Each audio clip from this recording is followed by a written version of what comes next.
Voy a pedir, por favor, dos voluntarios, voluntarios genéricos, tanto hombre como mujer, que quieran ayudarme con la lectura. Hoy nos toca Juan capítulo 11. Alguien que lea, por favor, Juan capítulo 11, del 1 al 16, y otro hermano del 17 al 37. Se desmutea. Te leo la primera parte. 11 del 1 al 16, ¿no? Gracias, Osvaldo. Buen día a todos, perdón. Había un hombre enfermo llamado Lázaro, que era de Betania, el pueblo de María y Marta, sus hermanas. María era la misma que ungió con perfume al Señor y le secó los pies con sus cabellos. Las dos hermanas mandaron a decirle a Jesús: Señor, tu amigo querido está enfermo. Cuando Jesús oyó esto, dijo: Esta enfermedad no terminará en muerte, sino que es para la gloria de Dios, para que por ella el Hijo de Dios sea glorificado. Jesús amaba a Marta, a su hermana y a Lázaro. A pesar de eso, cuando oyó de que Lázaro estaba enfermo, se quedó 2 días más donde se encontraba. Después dijo a sus discípulos: Volvamos a Judea. Rabí, objetaron ellos, hace muy poco los judíos intentaron apedrearte, ¿y todavía quieres volver allá? ¿Acaso el día no tiene 12 horas? Respondió Jesús. El que anda de día no tropieza, porque tiene la luz de este mundo, pero el que anda de noche sí tropieza, porque no tiene luz. Dicho esto, añadió: Nuestro amigo Lázaro duerme, pero voy a despertarlo. Señor, respondieron sus discípulos, si duerme, ¿es que se va a recuperarse? Jesús le hablaba de la muerte de Lázaro, pero sus discípulos pensaron que se refería al sueño natural. Por eso le dijo claramente: Lázaro ha muerto, y por causa de ustedes me alegro de no haber estado allí para que crean, pero vamos a verlo. Entonces Tomás, apodado el gemelo, dijo a los otros discípulos: Vayamos también nosotros para morir con él. Bien. Alguien que lea 17 a 37, por favor. Vino pues Jesús y halló que hacía ya 4 días que Lázaro estaba en el sepulcro. Betania estaba cerca de Jerusalén, como a 15 estadios, y muchos de los judíos habían venido a Marta y a María para consolarlas por su hermano. Entonces Marta, cuando oyó que Jesús venía, salió a encontrarlo, pero María se quedó en casa. Y Marta dijo a Jesús: Señor, si hubieses estado aquí, mi hermano no habría muerto. Mas también sé ahora que todo lo que pides a Dios, Dios te lo dará. Jesús le dijo: Tu hermano resucitará. Marta le dijo: Yo sé que resucitará en la resurrección en el día postrero. Le dijo Jesús: Yo soy la resurrección y la vida. El que cree en mí, aunque esté muerto, vivirá. Y todo aquel que vive y cree en mí, no morirá eternamente. ¿Crees esto? Le dijo: Sí, Señor, yo he creído en ti, que tú eres el Cristo, el Hijo de Dios, que has venido al mundo. ¿Sigo? Sí, 37. Ya que está linda voz, 37. Habiendo dicho esto, fue y llamó a María, su hermana, diciéndole en secreto: El maestro está aquí y te llama. Ella, cuando lo oyó, se levantó de prisa y vino a él. Jesús todavía no había entrado en la aldea, sino que estaba en el lugar donde Marta le había encontrado. Entonces los judíos que estaban en casa con ella y la consolaban, cuando vieron que María se había levantado de prisa y había salido, la siguieron diciendo: Va al sepulcro a llorar allí. María, cuando llegó a donde estaba Jesús, al verle, se postró a sus pies, diciéndole: Señor, si hubieses estado aquí, no habría muerto mi hermano. Jesús entonces, al verla llorando, y a los judíos que la acompañaban también llorando, se estremeció en espíritu y se conmovió y dijo: ¿Dónde le pusisteis? Le dijeron: Señor, ve y ve. Jesús lloró. Dijeron entonces los judíos: Mirad cómo le amaba. Y algunos de ellos dijeron: ¿No podía este que abrió los ojos al cielo haber hecho también que Lázaro no muriera?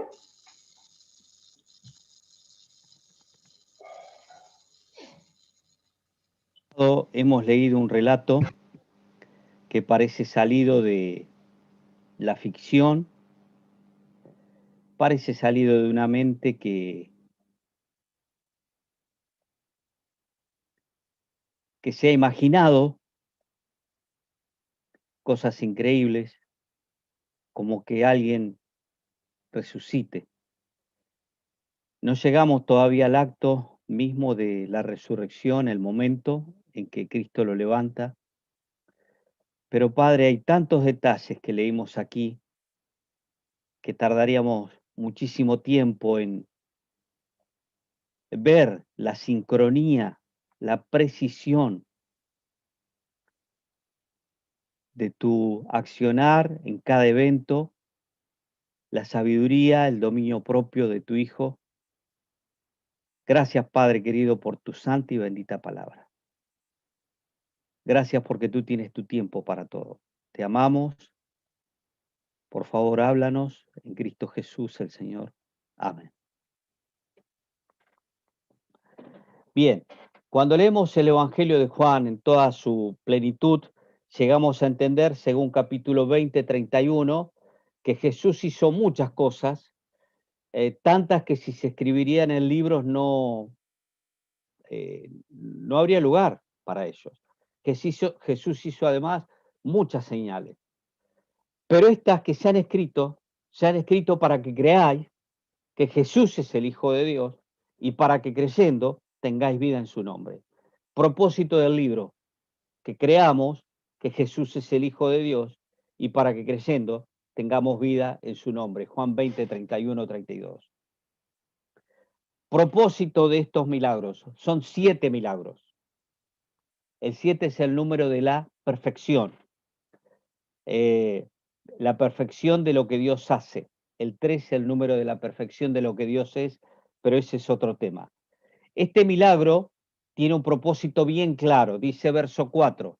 Oyendo Jesús dijo, esta enfermedad no es para muerte, sino para la gloria de Dios, para que el Hijo de Dios sea glorificado. La palabra glorificar es manifestar, declarar, dar a conocer. O sea, el propósito de este milagro no es que Lázaro vuelva a la vida per se, sino para que la comunidad vea que Jesucristo no es solo un hombre. De tal manera que más adelante empieza a hacerle ruido aún hasta los propios religiosos. Dice, hemos visto las señales que este hace. Fíjense el verso 47, se los leo. Pero entonces los principales sacerdotes y los fariseos reunieron el concilio y dijeron, ¿qué haremos? Porque este hombre hace muchas señales. La palabra señal ahí es hecho portentoso. Dice el 48, si le dejamos así, todos creerán en él. Está aquí implícito el propósito del libro, que Jesús hizo muchas señales para que creamos que Jesucristo es el Hijo de Dios y creciendo tengamos vida en su nombre. Ahora noten que Jesucristo era amigo de la familia y la familia no era de la secta mayoritaria de aquellos días que eran los fariseos. Posiblemente eran de los fariseos, no de los saduceos. Ahí está claro, aclaro. Quizás hayan sido simpatizantes de los fariseos, pero no de los saduceos. Los saduceos niegan que haya resurrección de muertos. Y vemos que acá, en una de las preguntas, le dice, sí, Señor, yo sé que resucitará en el día postrero. Evidentemente, creía María la resurrección de muertos. Ahora, la resurrección de muertos. La mejor definición que encuentro para resurrección es volver a la vida. Hay algunas, mientras más uno más desmenuza e investiga la palabra, es posición erecta, algo imposible para un muerto, no tiene tonicidad muscular, no tiene su cerebro, no da las órdenes, entonces es un pedazo de carne y hueso. No puede nunca generar movimientos propios de alguien con vida. Resucitar es levantarse de entre los muertos. Esto es algo que no puede hacer ningún mortal, ni lo ha hecho en la historia de la humanidad. Ningún hombre puede volver a tomar la vida por sí mismo, a excepción de Cristo Jesús. Y aquí está la gran diferencia del cristianismo. ¿Por qué somos cristianos? Porque el fundador de nuestro movimiento vive. Se imagina, por poner un nombre, Teófilo González. Teófilo González una noche lee varios libros y así por meses de filosofía, de doctrinas varias, hace meditación trascendental. Él llega a la conclusión de que tiene que fundar un movimiento y empieza a predicarlo. Entonces le empiezan a seguir, porque la gente tiene necesidad de creer. Y dígame si esto no ha sido una realidad en estos días. Murió un hombre, ex jugador de fútbol, excelente jugador, pero la gente dice ha sido un dios. De hecho, en vida tenía la iglesia, estaba la iglesia maradoniana. La gente necesita creer en algo. Decía Freud que el hombre necesita un objeto de devoción y un marco de contención. Un objeto de devoción y un marco de contención. Ahí entra cualquier figura de lo que se hace en el mundo, llámese religión, un club social, una ONG, un objeto de devoción y un marco de contención. Pero lo que puede haber fundado don Teófilo termina con el día que le llevan flores. Puede ser que algunos lo sigan, pero la base, el fundamento de don Teófilo se le quemó, como dice Hebreos 5, que los sacerdotes no podían seguir a causa de la muerte. O sea, la muerte es la gran carroza donde vamos a viajar todos inexorablemente. Seamos pequeños, grandes, no importa, a excepción de que Cristo nos vuelva a buscar y seamos arrebatados. Los cristianos que tenemos a Cristo, los cristianos, mejor dicho, los cristianos somos los que somos salvos, se ha de cumplir en nosotros 1 Tesalonicenses 4, que el Señor descenderá del cielo con voz de mando y los muertos en Cristo resucitarán primero. Luego nosotros, los que vivimos, seremos transformados. Así que, hermanos, si Cristo viene ahora, estamos con vida, no pasamos por la muerte. Seremos transformados en un abrir y cerrar de ojos. Esa palabra abrir y cerrar de ojos es átomo, es una partícula de tiempo sin tiempo. Será un cambio, una transformación. ¿Y cómo será? Dice 1 Corintios 15, se siembra en corrupción, resucita en incorrupción. Aquí Lázaro no fue resucitado incorruptible, sino a la vida humana. Ahora es asombroso igual, porque dice, el verso 1, estaba entonces enfermo Lázaro. Voy a resaltar algunas cositas de Betania, la aldea de María y Marta.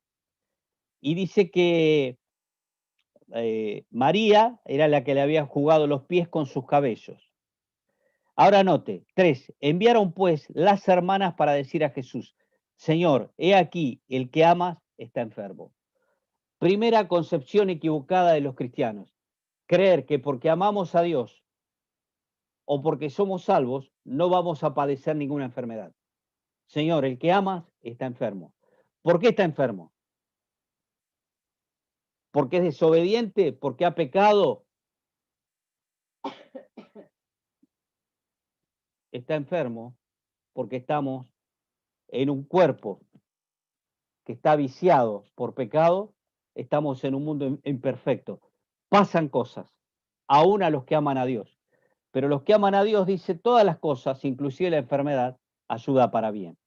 Bien. Oyéndolo Jesús, dijo, esta enfermedad no es para muerte, sino para la gloria de Dios. ¿Para qué? Propósito. ¿Cuál es el propósito? Verso 4. Que el Hijo de Dios sea glorificado por ello. Y amaba Jesús a Marta, a su hermana y a Lázaro. Este texto lo han tomado, tergiversado. Es horrible y daban a entender aquí que Jesús, su novia era Marta, pero ese es otro tema. Y esto lo usan grupos que creen en la poligamia. Bien. Cuando oyó Jesús que estaba enfermo, se quedó 2 días más en el lugar donde estaba. Entonces, yo no sé si se les ha muerto un ser querido, pero saber que el doctor demora cuando está descompuesto, esa persona que no ha muerto todavía, es algo horrible. Porque uno quiere la solución y el bienestar de esa persona ya. Bien, Jesucristo se quedó 2 días. Y aquí vemos el dominio propio. ¿Por qué los papás y las mamás, los padres, deben enseñar a sus hijos, educarles a respetar las normas de convivencia y disciplinarles, corregirles?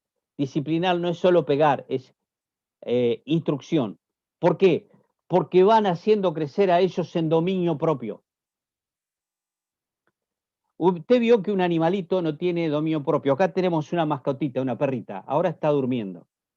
Pero cuando la perrita está despierta, tengo que agarrar a veces para que no me corra la computadora, porque está sobre una banqueta. No tiene dominio propio el animal. Entonces, de ahí la importancia de instruir. Ahora, Jesucristo fue instruido y hoy escuchábamos que aprendió la obediencia. El dominio propio de esperar los tiempos de Dios. Se quedó 2 días más. Ahora, la madurez hace que espero el tiempo de Dios. Tengo el dominio propio. Dice 7. Luego, después de esto, dijo a los discípulos, vamos a Judea otra vez.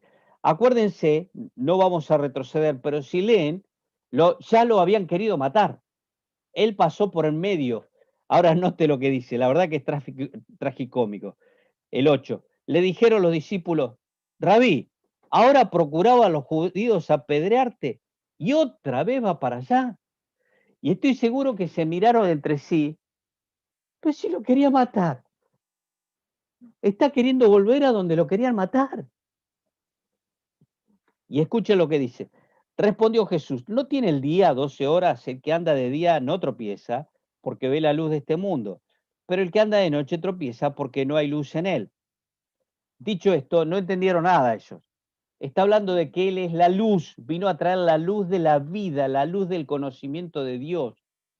Dice, ustedes están en tinieblas, yo estoy trayendo un mensaje de vida que lo voy a refrendar con milagros como lo he venido haciendo hasta ahora.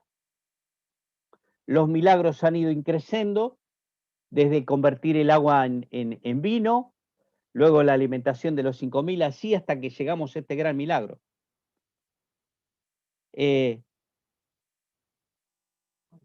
Dice el 11, después de esto, nuestro amigo Lázaro duerme, mas voy para despertarle. Note el concepto que tiene Jesús de la muerte. Acá estamos bordeando la zona de lo material con lo espiritual. Estamos entrando al mundo de los espíritus, al mundo del más allá. Estamos en el límite de la carne con el límite del más allá. Y los que están en el más allá, según este texto, que han creído en él, están durmiendo. Esto lo reafirma. ¿Cuándo podemos decir que es una doctrina? Cuando vamos a Primera Tesalonicenses, que habla de despertar. Los que durmieron en Cristo serán resucitados primero. Dios, para los cristianos, transformó la muerte en sueño, no así para los impíos. La muerte pasa a ser un sueño. De hecho, la palabra cementerio en el griego es koimeterion. La palabra griega para sueño es koimao. estar durmiendo. ¿Dónde? Coimeterión, en el cementerio. ¿Qué hacen los cristianos en el cementerio? Duerme. Y usted ve tremendas lápidas, ¿no? El tipo fue, estamos hablando de alguien que no tiene a Dios, fue estafador, fue ladrón, fue adúltero, de todo un poco, pero le ponen que aquí descansa en paz. Y si es santiagueño, aquí sigue descansando.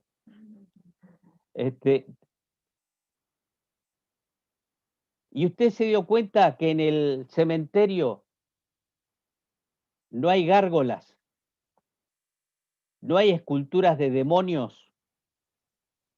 Se dio cuenta que en el momento en que el hombre se encuentra cara a cara con un acto irrefutable, como es la muerte, lo corona de imágenes agradables. No he visto nunca un sepulcro con un montón de llamas talladas pintadas a un rojo y anaranjado fluo sobre la lápida. Nunca he visto eso. Nunca he visto que dice, acá está ardiendo en el infierno. Acá está gritando desesperadamente. No, se evita todo eso. Por todos los medios, el ser humano evita hablar de la condenación. Y la condenación está en la Biblia, porque los hombres amaron más las tinieblas que la luz. ¿Y quién es la luz? Juan 12 lo vamos a ver más adelante, 48. Yo la luz he venido al mundo, y esa luz es el mensaje de Dios en la persona de Cristo, confirmada con milagros, portentos, actos sobrenaturales como este. Entonces, verso 11, nuestro amigo Lázaro duerme, más voy para despertarlo. Note la expresión de Jesús, la expresión espiritual. Voy para despertarlo, nuestro amigo Lázaro. Ahora note lo que dicen ellos, ¿no? Dijeron entonces sus discípulos, Señor, si duerme sanará. O sea, acordate, te quieren matar allá, encima está durmiendo, déjalo, se va a mejorar, pero no vamos a arriesgarnos la vida de vuelta donde te quieren matar, ¿no? Una forma muy agradable para evitar el compromiso de tener que enfrentar a los adversarios. 13. Pero Jesús decía esto de la muerte de Lázaro. Y ellos pensaban que hablaba del reposar del sueño o, como lo noté acá, la versión de Osvaldo, o sueño natural. El sueño natural, naturalmente dormido. Entonces Jesús les dijo claramente, muchachos, a ver si entienden, bueno, griego, hebreo. Lázaro ha muerto, ya está. Palmó, diría el porteño, ¿no? Ya está, se murió. ¿Lo entiende claramente? Lázaro murió. Tremendo, ¿no? Dice, y me alegro, note la contrariedad a la lógica humana. O sea, mi amigo, demoro 2 días, se murió, y me alegro. Es que nuestro bendito Salvador camina por el más allá, como nosotros en este acá. Él es el dueño de la vida, hasta el último suspiro. Y Él conoce el más allá porque Él viene del más allá. Nadie con tanta autoridad como Él para hablar de la gloria. Y dice, note la expresión humana, ¿no? Tomás, ¿quién era Tomás? Tomás era el dídimo, el incrédulo. La palabra dídimo, mellizo, posiblemente haya sido o gemelo con su hermano, pero dice Tomás llamado dídimo a sus condiscípulos. Note la expresión de la incredulidad, que es una expresión negativa. Cuando usted escucha a un hermano negativo, no, no vamos a poder, no, que queda muy lejos, no, que es muy pesado. Es la expresión de la incredulidad. Dice el verso 16, entonces dijo Tomás, llamado Dídimo, a sus condiscípulos, vamos también nosotros para que muramos con él. O sea, lo quería matar. Dice que está durmiendo. Bueno, si duerme va a sanar. Dice ahora, bueno, vamos, nos van a matar también, ya está, vámonos. Es así la expresión negativa de la incredulidad. Es alguien que no ve capacidad de un resultado bueno, no voy a decir de éxito, porque Job fue un hombre de éxito. El éxito es una palabra relativa en este mundo. El éxito se asocia a buen parecer, a dinero y a que todo salga bien. Pero el éxito es que hombres de Dios estuvieron con hambre, perseguidos de aquí para allá, terminaron muertos por la boca de leones y ellos tuvieron éxito espiritual.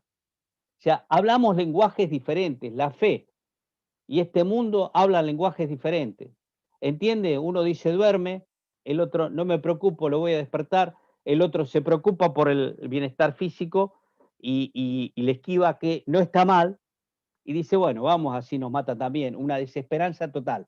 Y vemos que Tomás es el que más adelante dice, después de la muerte de Cristo, si no viere sus manos y su costado, no creeré. Y Jesús le aparece y le hace tocar precisamente su mano y su costado. Bien. Vino pues y halló 17, que hacía ya 4 días que Lázaro estaba en el sepulcro. Ahora, entendamos un poco los funerales hebreos, los funerales judíos. El funeral se terminaba cuando se ponía la piedra sobre el sepulcro. ¿Correcto? Ahora, Jesucristo, váyase todo lo contrario. Más adelante lo vamos a ver. Pero el funeral se acaba cuando se pone la piedra en el sepulcro. 4 días. Cuando pensamos en un cadáver, en un cuerpo, en 4 días, los tendones ya estaban sin movimiento, la sangre comenzó, ya estaba coagulada, ya todo el cuerpo empezó a tener, de hecho su hermana dice, hiede ya, y le puedo asegurar que el olor a muerto es desagradable. Teníamos un hermano en Formosa que se cayó al aljibe, falleció, y cuando tuvimos que hablar en el velorio nos hicieron poner de un lado y al rato pusieron el ventilador del otro lado. Imagínense 40 y algo de grados de calor y alguien que había muerto por ahogo. Realmente fue bastante difícil pasar por eso. Pero era más importante las almas que estaban presentes. Y un olor, los tendones tensos, rígidos, falto de vida, de movimiento, el cuerpo hinchado, sin temperatura, no había vida. Y dice la Biblia que Betania estaba cerca de Jerusalén, 18 como 15 estadios, estamos hablando de 3 kilómetros. Caminar cada kilómetro, no sabíamos si había subida, bajada, caminar cada kilómetro en subida, en bajada, con calor. Tremenda lección para los discípulos. Seguían por fe al maestro por obediencia. Perdón, seguían por obediencia, pero la fe de ellos estaba empezando a tallarse a través de todas esas circunstancias. Lo voy a despertar, ya habían visto milagros. Pero ¿cuántos metros de ese transitar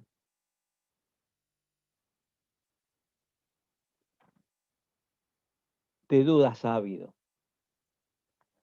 Hermano, ¿tenemos dudas? Bienvenido al club. Estos hombres dudaron. Estos hombres dudaron.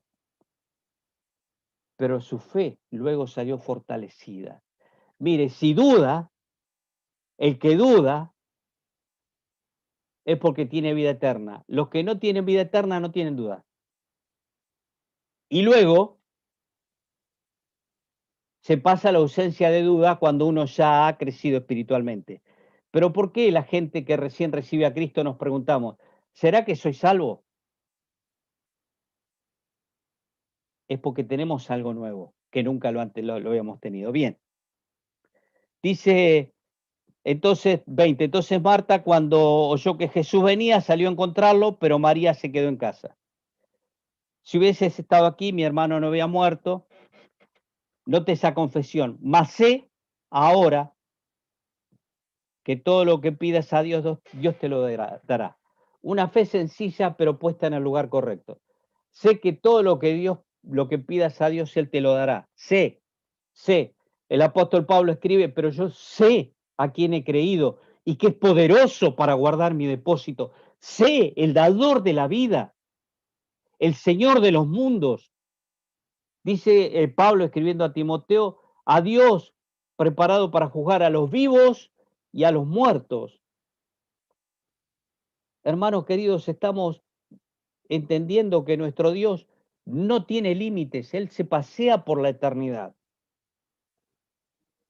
Los mundos le son a Él lo que son a un niño los balones. Dios podía patear los mundos si quiere, pero no lo hace. Dios es tan grande que habita la eternidad. Dice palabra de Jesús. Mas Jesús le dijo, tu hermano resucitará. Ahora, quizá alguien con buen corazón, pero ignorando que los milagros que hizo Cristo eran para autenticar, para recordar, para refrendar su misión mesiánica, su mensaje mesiánico y su persona mesiánica. Mesías es el enviado. Era para confirmar, eran las credenciales de su deidad. Entonces, alguien abre la Biblia y le puede decir con buena intención a alguien que falleció el hermano, dice, mirá, tu hermano resucitará, dice Jesús. Puede ser que se lo diga con buena intención, tu hermano resucitará.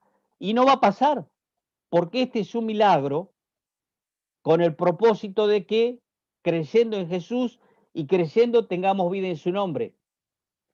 No hay promesa de que hemos de resucitar hombres. Este milagro está dentro de la teología para que entendamos que es para corroborar la divinidad de Cristo, la autenticidad de su mensaje, la divinidad de su persona. Bien, 25, le dijo Jesús, yo soy la resurrección y la vida, el que cree en mí, aunque esté muerto, vivirá. Es verdad, quienes han partido de este mundo están muertos. Su vida física cesó, terminó, pero no es aniquilación. Terminó, su corazón no late más. Del polvo, lo que es del polvo, al polvo volverá. Pero sus espíritus viven. Y dice la Biblia que brillarán como luz a perpetua eternidad. Hermanos queridos, tenemos la esperanza de gloria por haber creído en Cristo. Y el Señor encara a Marta y le dice, todo aquel que vive y cree en mí no morirá eternamente. ¿Crees esto? Repito la pregunta, para que le hagamos cada uno de los oyentes. Cada uno haga esta pregunta como que Cristo mismo le pregunta. Todo aquel que vive y cree en mí, dijo Jesús, no morirá eternamente. ¿Crees esto? Nosotros hoy, en este momento, estamos con vida. ¿Crees que Jesús es el Hijo de Dios? ¿Crees que sos pecador? ¿Que tu pecado te separa de Dios Santo y que irás a la condenación por siempre por haber pecado, por haber rechazado al Hijo del amor que Dios nos dio? Nos dio al Hijo de su amor. De tal manera amó Dios al mundo que ¿qué hizo? Dio a su Hijo. ¿Y el ser humano qué hace? No quiero saber nada con el Hijo. ¿Sabe qué es eso? Es una ofensa al Padre. Y el que ofende a Dios rechazando al Hijo, se va al infierno. Personas se van al infierno no por ser pecadores, se van al infierno por rechazar al Hijo. En Él hay perdón de pecados, salvación eterna.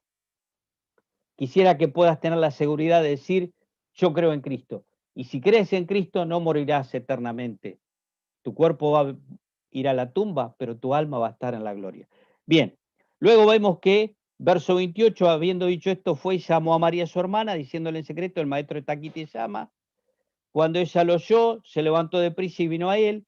Jesús no había entrado a la aldea, sino que estaba en el lugar donde Marta le había encontrado.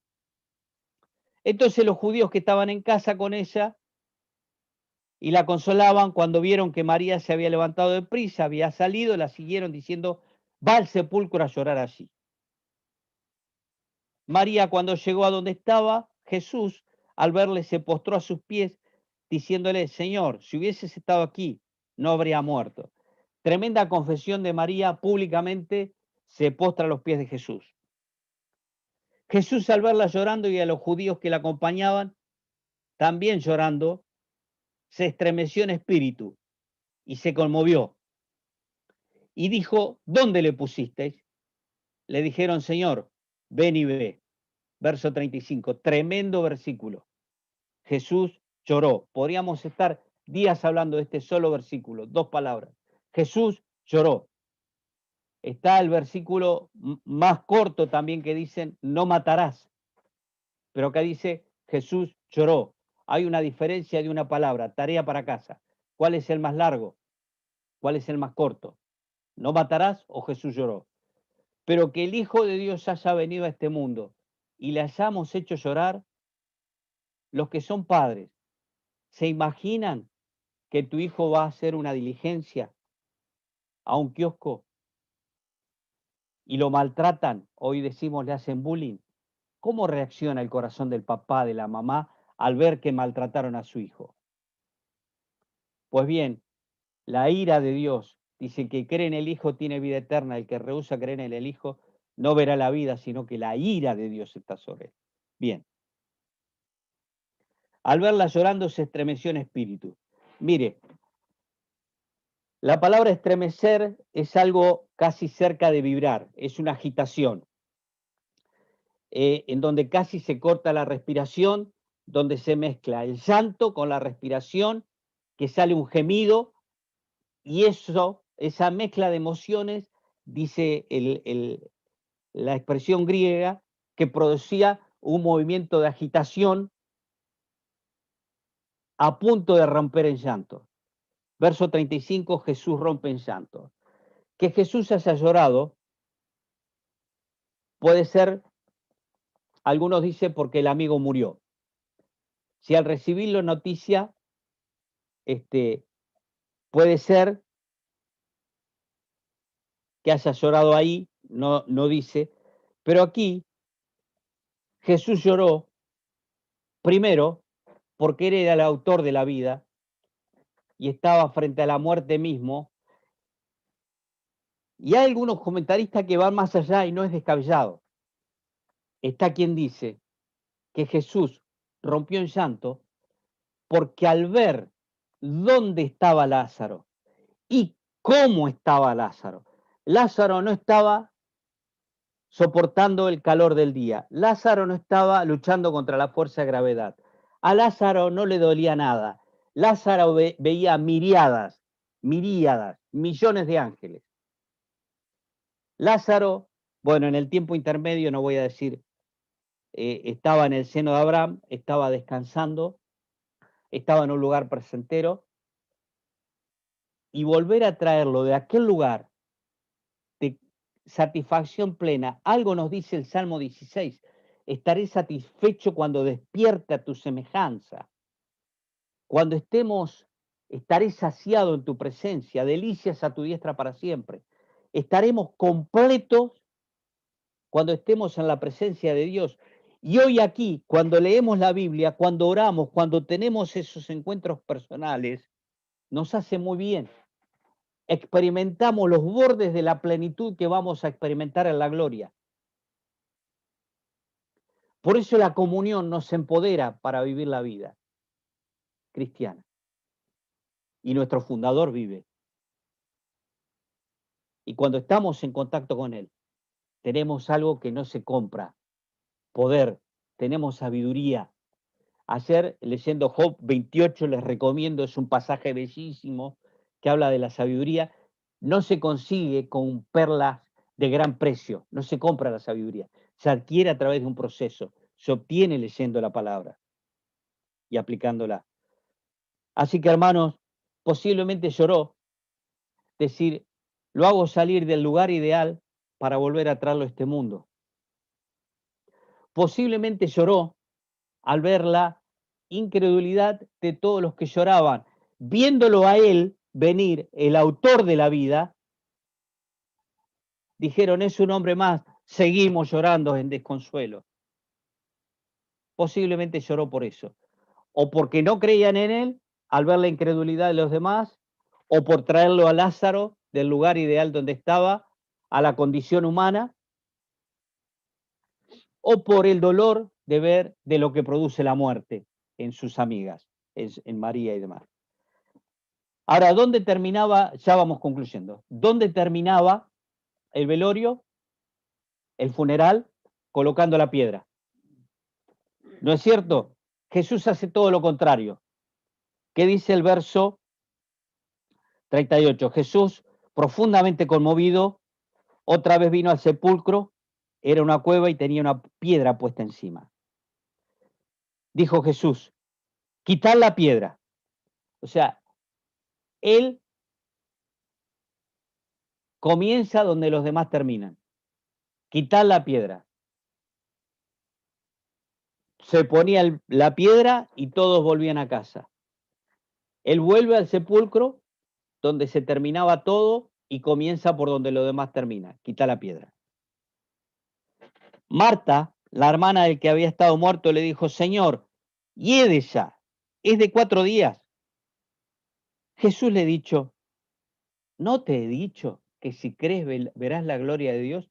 Había tenido una conversación privada y Marta se mostró firme y confesó, tú eres el Hijo de Dios. Cuando empieza a instrumentar la creencia, la fe en Cristo, es como que dice, Señor, son 4 días. Mire, los orientales tienen una costumbre, hay una tradición que dice que el espíritu del fallecido, del muerto, queda dando vueltas cerca del cuerpo durante 3 días. Acá el Señor esperó 4 días. Chao, irrefutable para los orientales. Se fue ya el espíritu. Acá Marta dice, hiede ya. ¿No te he dicho que si crees verás la gloria de Dios? Entonces quitaron la piedra de donde había sido puesto el muerto. Y Jesús, alzando los ojos a lo alto, dijo, Padre, gracias te doy por haberme oído. Padre, gracias te doy por haberme oído. Cada vez que Jesús iba a hacer un milagro, si nosotros fuéramos, haríamos merchandising, mercadeo, perdón, de la fe, como hacen algunos, ¿sabe cómo hubiésemos dicho? 4 pasos para obtener un milagro. Venga a recibir un milagro, le vamos a enseñar 4 pasos para obtener al milagro. Les leo Marcos 6:41, dice, estamos acá en Marcos 6:41, la alimentación de los 5.000. Entonces tomó los 5 panes y los 2 peces, note esto, y levantando los ojos al cielo, bendijo y partió los panes y dio a sus discípulos para que los pusiesen delante y repartió a los 2 peces entre todos. ¿Qué hizo Jesús? Levantó los ojos al cielo. Antes de cada milagro Jesús levantó los ojos al cielo. Esta semana pasada, varios de nosotros levantamos los ojos al cielo.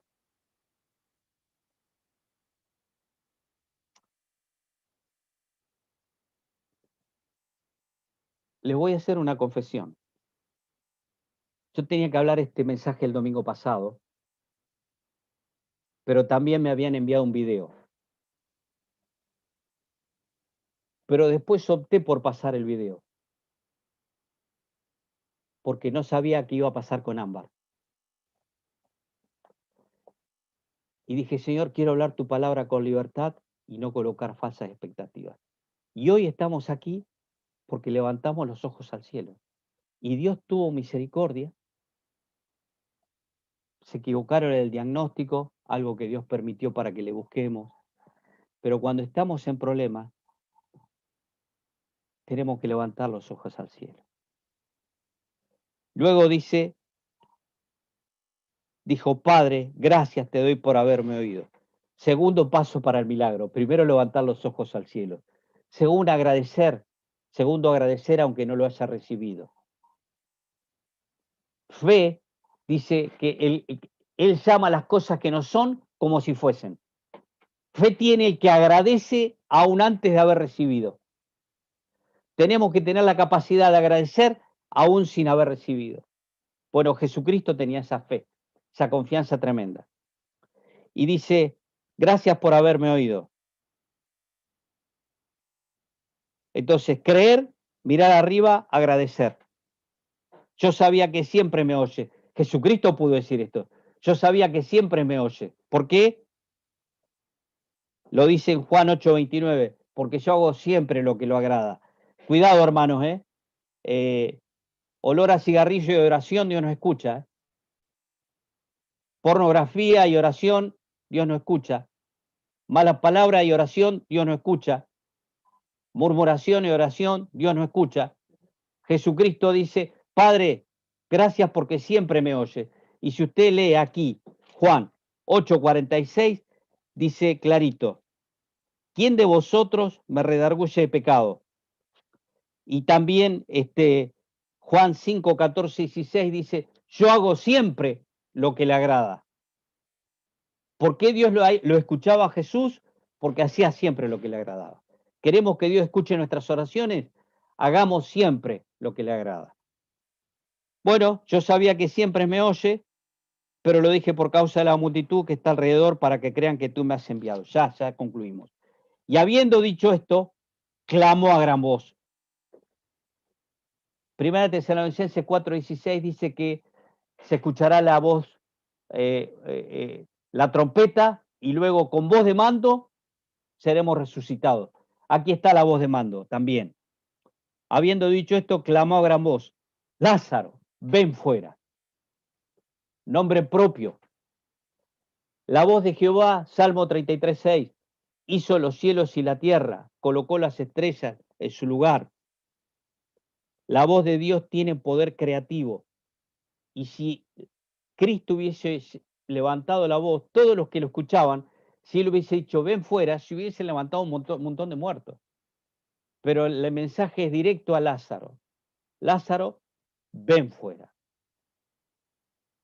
Queridos hermanos, no tenemos palabras humanas para describir un milagro.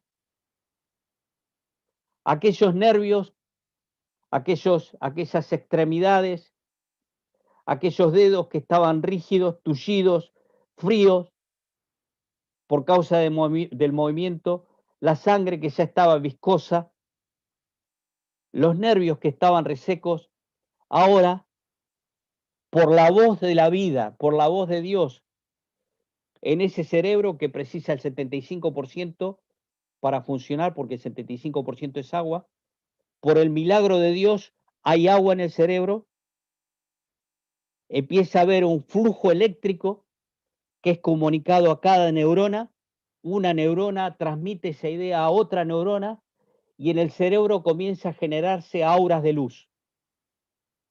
Y esas auras de luz son las conexiones neuronales que empiezan a transmitir a los miembros el mensaje de vida. El mensaje percibe la voz audible de Cristo. Lázaro, ven fuera. La sangre se vuelve a su espesor acorde a la vida. Comienza a recorrer todo el cuerpo. Los dedos de los pies comienzan a moverse, los dedos de las manos. Comienza a moverse dándose cuenta que tiene envuelta una carga como de 70 kilos, pero desesperado por escuchar la voz de la vida, Lázaro se levanta, esos nervios dan la orden, ese cerebro da la orden a los nervios ponen en movimiento los miembros inferiores y superiores, y Lázaro pasito a pasito se arrima hasta afuera de la tumba. La gente que está allí, asombrada, ve pararse al muerto. Y Jesús le dijo, desatale y dejadle ir. Está vivo. Ese es nuestro Dios. Y hay gloria porque Cristo vino a dar vida. Él es tu Cristo, Él es tu Salvador, es mi Salvador. Y Jesús dice, desatadle y dejadle ir. Sabe que esta es una alusión a ti y a mí. Evangelizar con el mensaje que da vida. Desatadle es discipularle para que camine y viva la vida cristiana. Que el Señor nos bendiga, queridos hermanos. Gracias, Marito.